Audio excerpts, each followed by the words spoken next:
The agenda this week considered the conflict over and the case for carbon pricing. We weighed the worry over the Canadian economy and heard about the brain's way of healing.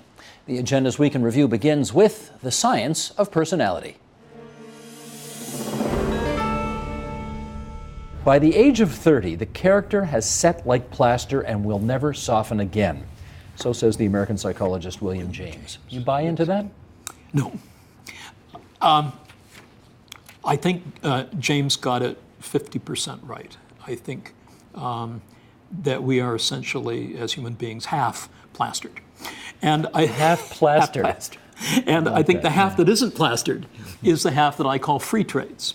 And so a free trait for me is where you act out of character, as we've already discussed, by acting extrovertedly and gregariously, even though your natural disposition may not be along those lines. Or in the case of agreeableness, you can be a highly agreeable person, but for the whole month of March, you've been miserable, you have been nasty, you have been pushy.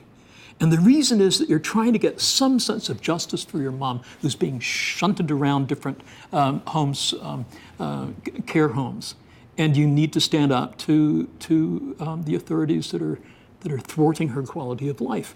And so you are being, in that case, somebody is being pseudo-disagreeable. But to pick up on your metaphor of we're only half plastered, nothing to do with alcohol, but just what's ingrained in us. Right. What parts of our personality then can we work on? I think we can work on basically all of the big five. And so the ocean you talked about the before. ocean, that's right. And most researchers in the field call it the big five. There's a sixth dimension that some people are postulating. But there's some recent evidence that you can change on those dimensions. Whether that change is true change or whether it's just superficial change is still under a lot of examination. And right now I would be hesitant to conclude one way or the other. But there is a capacity for us to change the shape of our lives by the adoption of projects that matter to us. So if we're 50% plastered and 50% not plastered, is that to say we're sort of half melody and half improv? Oh, what a nice way of putting that. I love that, yes. I would think we have to have a core structure. You need to know what it is you're improvising from. And so there is a kind, I love that metaphor. So I think that I can't take credit for it. Oh. Our brilliant producer, Wojtek Szemer. No, Wojtek didn't It's do his, that. it's all his. I give credit where it's due, it's his. Yeah, I'm not surprised. He's known for that. He's a bright guy. Right. Yeah.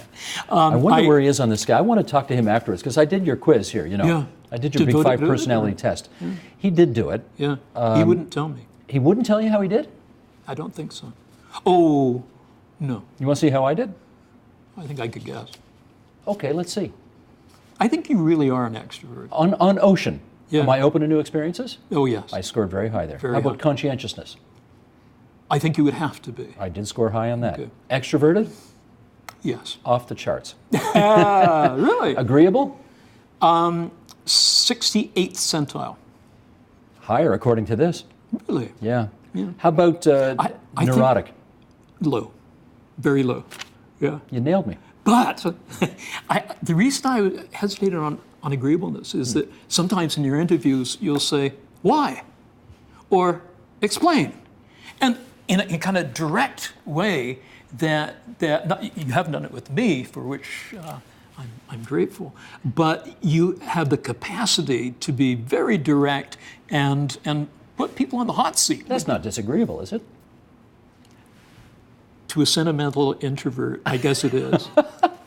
Good stuff. Okay. Let's, how am I doing on time? I got 5 minutes here? Okay. Let's pick up on this survey here. Forbes survey from last year found that what makes people happiest at work is that they are interested in what they are doing. And the survey found 59% of people feel that way about their jobs. 59%. Not that high. No. On the other hand, go back a couple of years, Gallup says in North America, 54% of employees are disengaged. And on top of that, there's another 18% of employees who are actively disengaged. They are both unproductive and spreading the poison wherever they go. Right. Yes. Yeah. Does that situation that those numbers suggest persist because you have a mismatch between personality and job. I think in large part that's true. And I think what we need to do is to find ways of getting better matches. And yet, once again, subtleties emerge. So let's give one example. You would think that the best salespeople would be extroverted. That makes a lot of intuitive sense. And the research for many years supported that. But if you break it down into more details, what you find is that there's a group called ambiverts that are somewhere between introversion and extroversion, and which actually define the largest number of people in society. They actually have an advantage in selling, as do some introverts. And the reason is that while there is a match on social engagement and enthusiasm for the extroverts, the introverts listen more. And so they can do better in selling because they don't just come in with their pitch. They say, how about you? What are your thoughts? What do you need, eh? Yeah, what do you need? Interesting. Before we talk about the new book, because you were here, I guess, a few years ago with The Brain That Changes Itself, so let's just remind everybody the sort of key breakthrough idea of that book before we talk about your new one. Sure. That was basically the discovery that the brain is not fixed. It's not like a hardwired machine, but the way it works is by changing its wiring. And the word that describes that property is neuroplasticity. And neuroplasticity means that the brain's structure and function can be changed by our activity, what we do, and by mental experience. It doesn't mean we can change everything about the brain, but it means we can change a lot more about it than we thought. If neuroplasticity was the kind of buzzword of that first book, what's the one word of this book that sums it up? I'd say there are two words. I'd say one of them is energy, using energy to facilitate neuroplastic change. And the second word is healing. For 100 years, doctors very rarely use the words healing and brain in the same sentence. And now I think it's warranted. Healing comes from the ancient, or the old English word anyway, halen, which means not only to cure, but to restore and make whole again. And there are about 100 stories in this book about people who have restored lost functions. And we are going to go through some of them. The language of the brain are packets of energy. There's that word energy again. What does that mean? That's in your book. Sure. In fact, there are two languages of the brain, one, if you will, and that's a metaphor or a simile. One of them has to do with chemical signaling. We've heard a lot about chemicals. Chemicals are released between brain cells very locally. The chemicals we've heard about are things like serotonin and dopamine. What people don't often appreciate is some of those chemicals, like dopamine, work in certain parts of the brain, very important in certain parts of the brain, less important in other parts. So if there's a chemical language of the brain, it's like a dialect, it's local. But the lingua franca of the brain, the language spoken throughout, has to do with the patterns of electrical discharge, the patterns of information contained in the various forms of electrical activity in the brain. And you call that energy.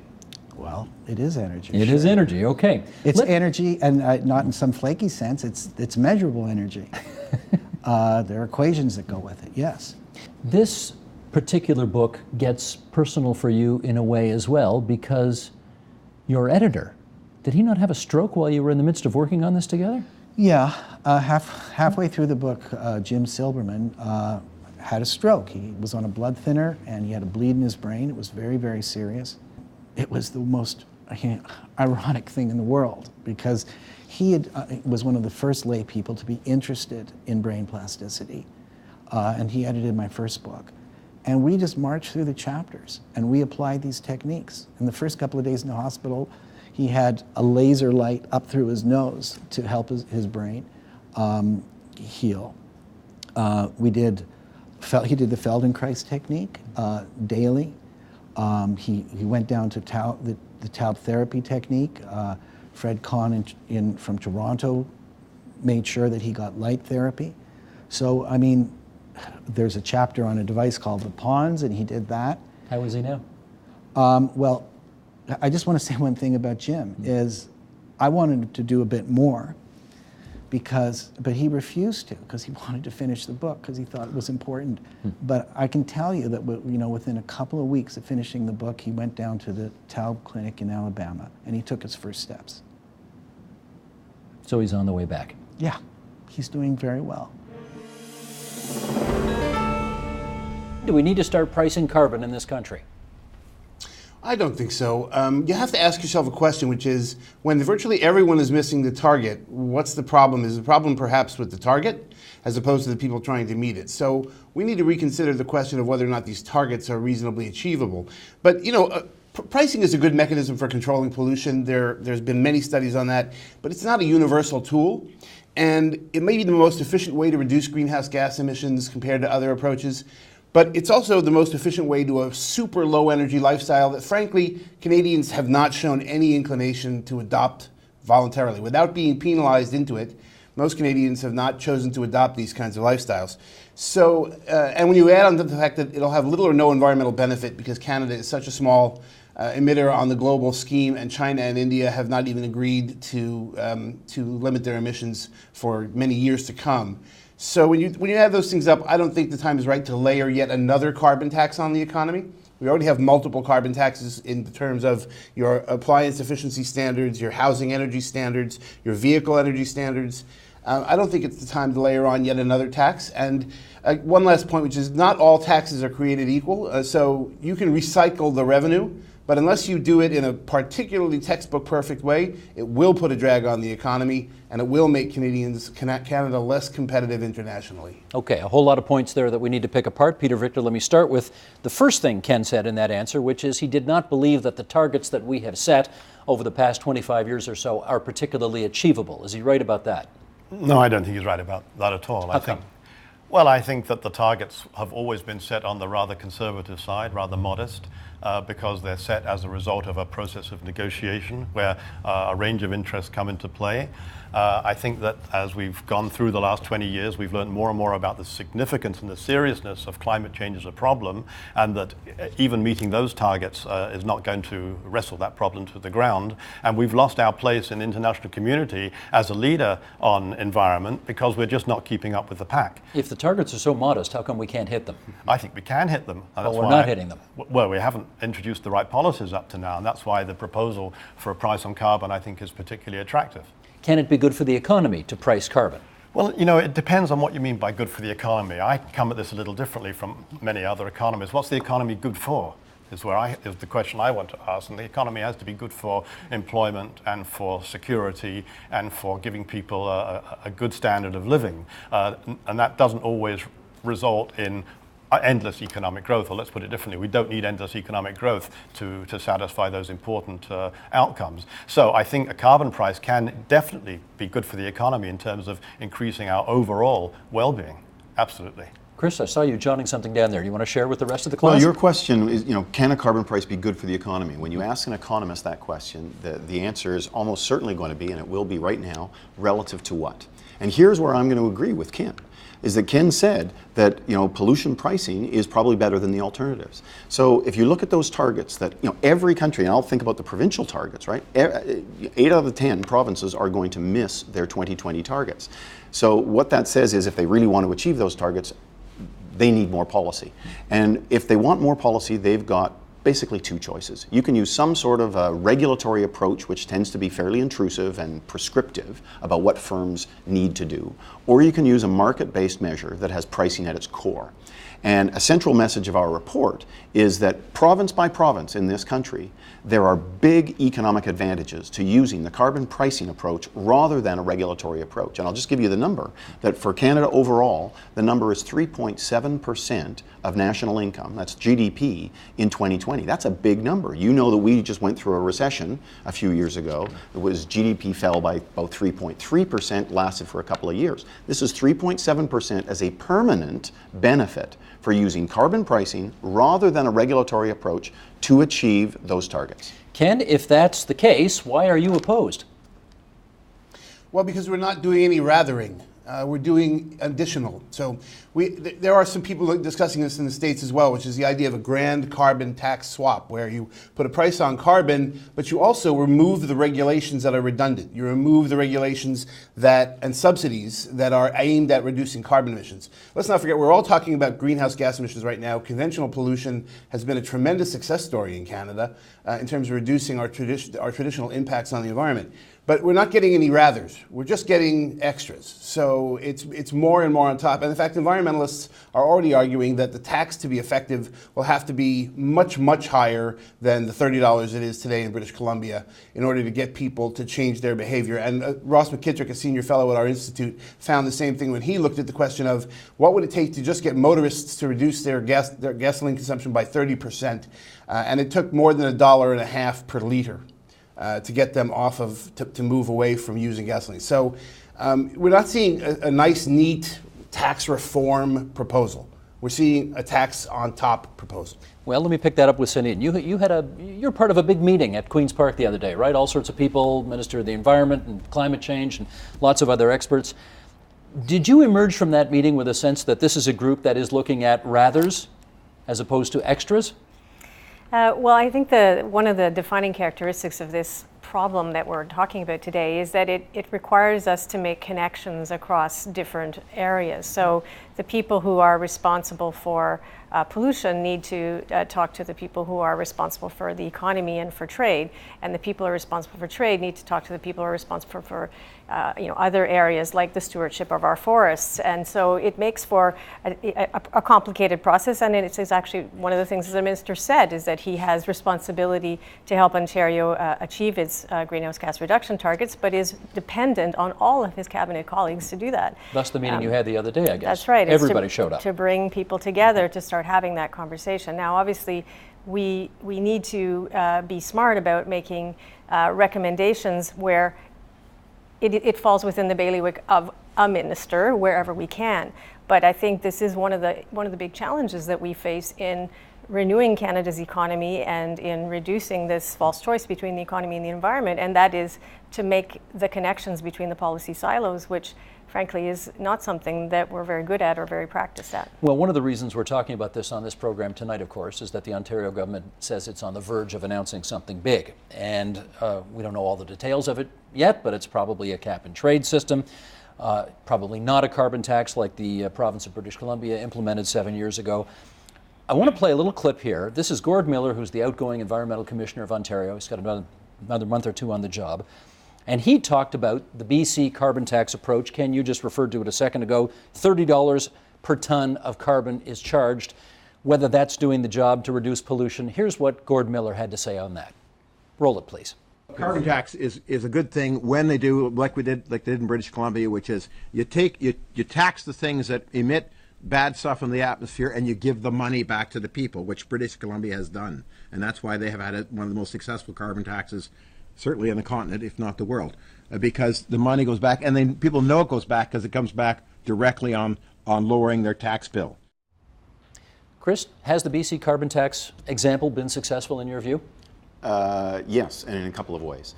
So number one is, it was introduced in 2008 at a fairly low price, and it has ramped up a little bit. It's now $30 a ton. The evidence that I've seen has suggested that per capita fuel use, it applies to fuels, about 7 different fuels, 6 perhaps, that per capita fuel use, and this is a province that's growing by about 1% a year, so it's appropriate to look at per capita data. The per capita fuel use has fallen significantly relative to that in the rest of the country, where carbon prices weren't used, and at the same time, GDP per capita has basically tracked. So, and as tracked, meaning what? It is tracked the performance in the rest of the country. Okay. So no obvious impact on GDP growth, but a clear suggestion that emissions have fallen per capita, and as the Gord Miller suggested, that this was legislatively designed to be revenue neutral. So every penny of revenue raised through the carbon tax was returned. They chose that recycling method to return it through corporate and personal tax deductions. Well, you tell us that when we focus on fossil fuels, we almost always focus on the downside, the negative consequences of using them, as opposed to the benefits. So take a moment now. What are the benefits that aren't getting, in your view, equal time? Well, I think in general, people underestimate the benefit of cheap, plentiful, reliable energy. And one of the arguments I make is that if you look at fossil fuels relative to all the other forms of energy today, some of them can provide cheap, plentiful, reliable energy on a certain scale, but fossil fuels are by far the most efficient, which means they use by far the fewest resources, which means by far the most people can afford them. And once that means more people have more energy if we use fossil fuels, and there are fewer people with less energy, who have less energy overall, if we don't. And so what energy does is it empowers all of those people to improve their lives in every way, from building hospitals to cleaning water to even protecting us from climate. But I think and you'll correct me if I didn't read this as I recall reading it, but you did say we are going to have to adapt as a species to a warmer planet. And obviously there are people who criticize your book who think that's not the way to go. We should try to stop warming up the planet as opposed to adapt to living in a warmer planet. No? Well, I mean, let's just take the period, let's say, before 1930, where there was virtually no significant CO2 emissions. There was natural warming back then, not man-made, and people had to adapt to it. Coming out of the Ice Age, people had to adapt to warming. So it's a very it's a very, I would say, ridiculous position to be against, quote, adaptation in general. We always have to adapt to the natural climate because it's very dangerous, it's very volatile. It's variable all the time. So yeah, if man is contributing to something, you have to adapt to that, of course, in the same way, just like when you create computers, you have to adapt to all the challenges that come with computers. Well, so the people who are anti-adaptation, that really points to the idea that they're anti-development. They think it's wrong for us to be changing things, period. And if you believe that, then you're against human life. Okay, but again, let me make sure I've got your argument correct here, which is, yes, we're burning more fossil fuels than ever. Yes, our use of them is going through the roof. And yes, our planet is getting cleaner and we've never had it so good. And obviously, a lot of people think not all three of those things can be true at the same time. But you're telling us it is? Yeah, and the reason they think those things can't be true is they think of the planet as something perfect that we ruin. And one of the core premises of the book is no, the planet is not something perfect that we need to save from human beings. It's something imperfect that we need to improve for human beings. And any technology, fossil fuels or not, is always going to be transforming the planet. And the key is making sure that it's overall in the right direction. There will always be challenges or negatives with anything, but by continual development, continual use of technology, you'll make the good parts better and the bad parts less bad. Let's put it out here on the record right away. Canada's central bank governor, Stephen Poloz, has warned that a slump in oil prices is having a, quote, atrocious effect on the Canadian economy, even as he expressed confidence that a cheaper currency and an incipient U.S. revival would help exports drive a recovery. That from last month. Do you agree with his use of the word atrocious? Well, I'm a bit surprised. We've been used to governors using relatively bland language, so it's nice when somebody uses something a little bit more vivid, but I'll make a prediction here that as he gets more experience, he'll put less emphasis on a particular quarter, because it's really hard to get an idea of the trends of the economy of a particular quarter. The data come in late, they get revised, things change over, as he himself acknowledged that the impact of oils will change over time. And I suspect the language would be a little bit more neutral. Plus, the Bank of Canada can't do anything about economic performance in the really short term. And as the bank has discovered, they can't even do anything about economic performance over years. I mean, they've been at this almost zero interest rate game for a lot of years right now, and the economy's still not growing the way they like it. So I suspect his commentary in the future will be a bit of on a longer term basis and probably a little bit more neutral. A little more circumspect. Well, you pointed out the economy not really firing on all cylinders right now. We learned in January the economy contracted 0.1%. How much of that dip do you think is due to the weak oil prices right now? Well, probably a fair bit. We also had, even January's always cold, but even relative to the normal January, the weather was a little bit worse. I don't make an awful lot, again, about 1 month. February could come back, March could come back.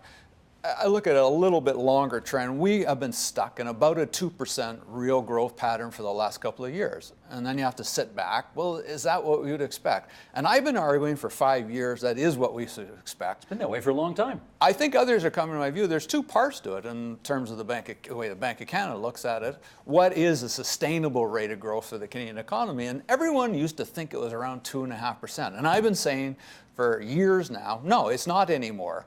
If you look at Canada's weak productivity performance, if you look at the aging of the population and what that's doing to the labor force, our sustainable growth rate is less than 2%. And now the Bank of Canada has latched on 1.9. So that part, yeah, it took them a while to get there.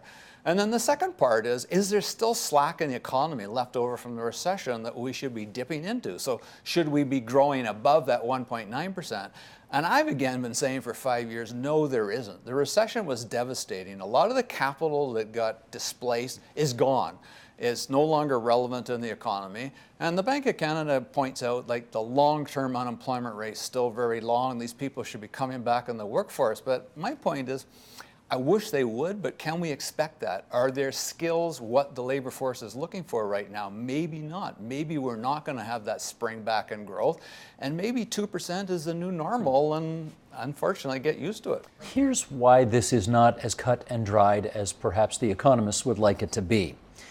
This off BBC.com. The Greek government says Germany owes Greece nearly 279 billion euros in war reparations for the Nazi occupation during World War II. It is the first time Greece has officially calculated what Germany allegedly owes it for Nazi atrocities and looting during the 1940s. However, the German government says the issue was resolved legally years ago. Reacting to the Greek claim, German Economy Minister Sigmar Gabriel said, "To be honest, I think it's dumb. I think that it doesn't move us forward 1 millimeter on the question of stabilizing Greece." Do you have a view as to who is more correct on this issue? I would side with Germany about this issue. That's not to say that the Nazis didn't do horrible things in Greece, but there were several things that happened after World War II. Okay.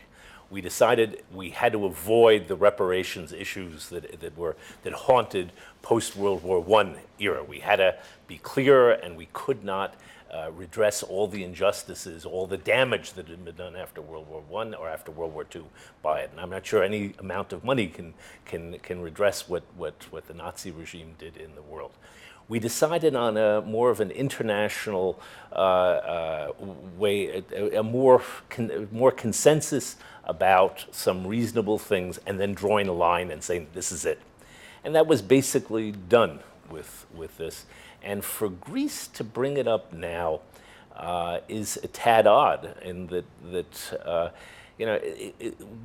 ultimately the goal is to create a firm European marriage union, and it's a little bit now like a couple that is having a problem, but talking about reconciliation. And one member of the former marriage says, but you owe me a ton of alimony. How come you haven't paid me that money back? It seems to me, if you're trying to reconcile and come in, that's hardly a time to bring this up. And I'd also say another thing is that Greece, in its history from the 1820s on, defaulted 5 times before the Nazis attacked. That all the economic problems in Greece were not caused by the Nazi occupation, and I think that's... Do you see this as a bit of an act of desperation on the part of the Greeks? I do. It is a tough thing. To sell to people that they have to cut back, and this was in large part, their own fault, and the fault of former governments, which, by the way, is another tactic that they're using. They're threatening to say, we really don't owe any of this money because it was signed on to by illegitimate governments, that we now renounce the legitimacy of those governments. Another tactic. This is not a good way, I think, of going forward in a European Union. One of the interesting things about this bank, it's called the Asian Infrastructure Investment Bank, and yet I see many non-Asian countries that are joining it. The United Kingdom has joined, France has joined, Germany has joined, Netherlands has joined. Australia, which is, I guess, increasingly seeing itself now as an Asian country, has joined as well. How come so many other countries are trying to get into this? I mean, first of all, I think the Chinese who started the bank said at the very beginning that this is a new development bank that's open to everybody. So it was meant to invest mostly in Asia, at least for the first period of time. But the contribution was never meant to be only limited to Asia. So I think many other countries outside the region see this as an economic opportunity, and they feel that either they and their companies could benefit from projects organized by the bank, or they feel that by being part of this China-led initiative, they're going to gain the goodwill of China, or at least be at the table to influence its governance and its operation in the future. So I think there are a variety of reasons. In the case of the UK, I think we all know that UK very much hopes to preserve the status of London as an international financial center. And with the internationalization of the Chinese currency, to get a lot of RMB business is almost crucial for any city to stay central to the international financial market and system. So from that point of view, it makes sense for the UK to join, despite US opposition. For these other countries, the interests could be very diverse, very broad. Germany, Italy, Australia, some are big trading partners of China. Some depend on China for their resources in particular. So for various reasons, there seems to have been a domino effect after the UK joined. But Well, it does make a lot of economic sense. I was going to say, using your metaphor, the dominoes stop across the Atlantic Ocean. Notable by its absence on that list of countries I gave is the United States of America, and I want to read this from The Economist and then get you to react to it. America, however, has reacted negatively to the AIIB. Its officials argue that they have not lobbied against it. Instead, they merely stressed how important it is that such an institution abide by international standards of transparency, creditworthiness, environmental sustainability, and so on. Okay, that's the official story. Why do you think the United States has yet to sign on and so far has been pretty lukewarm about the whole thing? I think from the U.S. point of view, anything China leads could seem to be worrisome and suspicious because I think we understand recent years have seen China's influence, at least in the economic realm, going up pretty rapidly, and at the same time there's been a lot of talk and worry about U.S. decline. So when you look at China's economic policy or initiatives through that lens, it could be seen as part of this continuous rise of China at the expense of the United States. So it's very understandable for the U.S. as the current hegemonic power or leading power in the world to feel concerned and worried. And I think in this case, though, the U.S. has been overreacting. I mean, in a way, it's contradicting its earlier call for China to take up more responsibility in global governance, to make more contribution. And I mean, China is in some ways doing exactly that. It's mobilizing resources to fill a need that we talked about earlier. So I think while the U.S. Negative response is understandable, given its worry about overall competition with China, in this case, it has been quite unnecessary. And that is the Agenda's Week in Review. You can see all of those programs in their entirety on our website, theagenda.tvo.org, on our iTunes channel, and on our YouTube channel at youtube.com/theagenda. Support Ontario's public television. Donate at tvo.org.